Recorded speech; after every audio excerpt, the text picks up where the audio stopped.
Shalom, salam sejahtera. Senang bisa berjumpa lagi dalam renungan hari ini. Mari kita siapkan hati kita berdoa terlebih dahulu. Kami mengucap syukur kepadamu ya Tuhan, setiap kali ada kesempatan bagi kami membaca dan merenungkan firman-Mu. Kami memohon pimpinan Roh Kudus yang menerangi hati kami, memberikan sukacita sehingga kami dapat menikmati firman-Mu. Dalam nama Tuhan Yesus kami sudah berdoa. Amin. Pembacaan firman Tuhan dari Amsal pasal 3 ayat 5 dan 6. Percayalah kepada Tuhan dengan segenap hatimu, dan janganlah bersandar kepada pengertianmu sendiri. Akuilah Dia dalam segala lakumu, maka Ia akan meluruskan jalanmu. Tema kita, prinsip mengikut Tuhan. Itulah tema kita. Saudara-saudara yang dikasihi Tuhan, secara umum, Alkitab kita berisi 3 bagian besar, yakni ada perintah Tuhan, ada larangan Tuhan, dan ada janji Tuhan. Melalui bacaan kita Amsal 3 ayat 5-6, kita dapat belajar ketiga hal tersebut menjadi prinsip-prinsip penting yang dapat menjadikan seseorang yang dapat dipercaya karena memang dia mengerti prinsip kebenaran. Pertama, melakukan perintah Tuhan.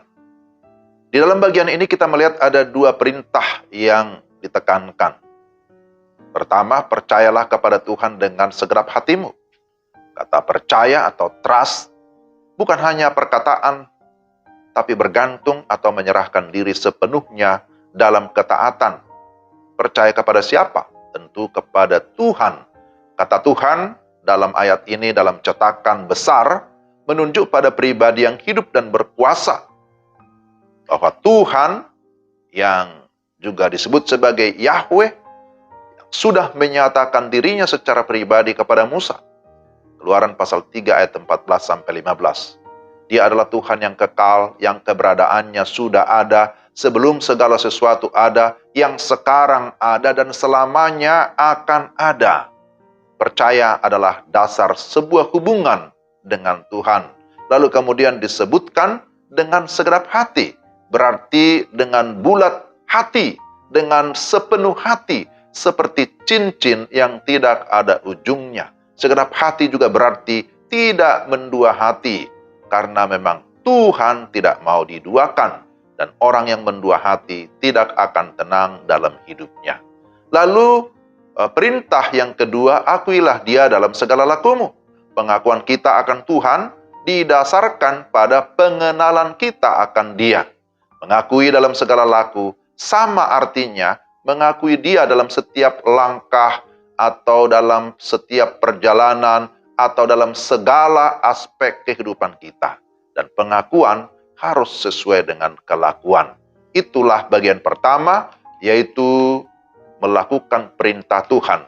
Yang kedua, menjauhi larangan Tuhan. Di dalam ayat-ayat yang kita baca dikatakan, janganlah engkau bersandar kepada pengertianmu sendiri, ayat 5 bagian B. Ini adalah larangan atau peringatan. Manusia jatuh ke dalam dosa karena bersandar pada pengertian sendiri. Merasa diri mampu atau pintar. Lupa bahwa manusia hanya ciptaan yang sangat terbatas. Merasa diri bijak dan meremehkan larangan Tuhan, itu pasti mendatangkan konsekuensi. Sebaliknya, orang bijak atau berhikmat adalah orang yang bisa mengambil keputusan terbaik dalam hidupnya, serta mampu menguasai diri, tahu bagaimana bersikap, berkata-kata, berpikir, bahkan berbuat. Yang ketiga, memegang janji Tuhan. Dikatakan di sini, maka Ia akan meluruskan jalanmu. Ini adalah janji berkat yang Tuhan sediakan bagi orang-orang yang sungguh-sungguh percaya dan bersandar kepada Tuhan. Kita sementara dalam perjalanan iman. Pasti ada tantangan dalam perjalanan. Tantangan itu macam-macam. Bisa dari dalam diri kita seperti kelemahan, sakit penyakit, atau keterbatasan pemahaman kita.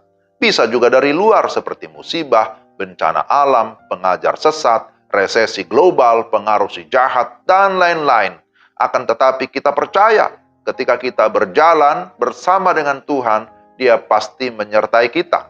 Dan itu adalah memang janji Tuhan Yesus juga menjanjikan itu kepada murid-muridnya, kepada orang-orang percaya. Jikalau kamu melakukan perintah Tuhan, maka ada janji penyertaan Tuhan. Ia akan meluruskan jalan kita. Janji ini juga memberikan kita ketenangan bahwa kita tidak pernah berjalan sendiri. Jadi saudara-saudara, jangan khawatir. Kita pasti sampai ke tujuan akhir, yaitu kerajaan Allah yang kekal. Kita akan menikmati happy ending. Kita akan menikmati kebahagiaan yang kekal bersama dengan Kristus Tuhan kita.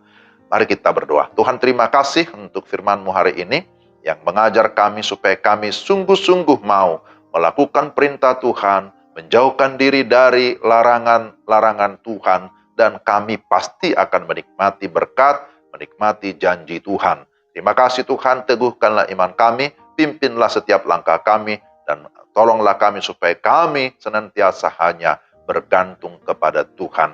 Dalam nama Tuhan Yesus, kami sudah berdoa. Amin. Demikian renungan kita hari ini. Tuhan memberkati saudara-saudara sekalian. Shalom.